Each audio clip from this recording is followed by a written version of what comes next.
Hi friends, குட்டி பாதுஷா எப்படி செய்யலான்னு பார்க்கலாம். 1/2 கிலோ மைதா மாவு எடுத்திருக்கேன். அதில் 1 ஸ்பூன் உப்பு சேர்த்துக்கலாம், 1/2 ஸ்பூன் சமையல் சோடா சேர்த்துக்கலாம், 1 கப் தயிர் சேர்த்துக்கலாம், 1 கப் நெய்யை உருக்கி வச்சிருக்கேன். அதையும் மாவில் சேர்த்து மிக்ஸ் பண்ணிடலாம். இப்போ கொஞ்சமாக தண்ணி ஊற்றி மாவை சப்பாத்தி பதத்துக்கு பிசைஞ்சு வச்சிடலாம்.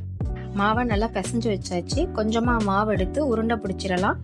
இது மாதிரி உருண்டை பிடிச்சிட்டு பெருவரில் வச்சு 2 அழுத்தம் அழுத்திக்கோங்க. இதே மாதிரி எல்லா மாவையும் உருண்டை பிடிச்சி வச்சிடலாம். ஒரு பாத்திரத்தை எடுத்துக்கலாம். அதில் 250 கிராம் சர்க்கரை சேர்த்துக்கிறேன்.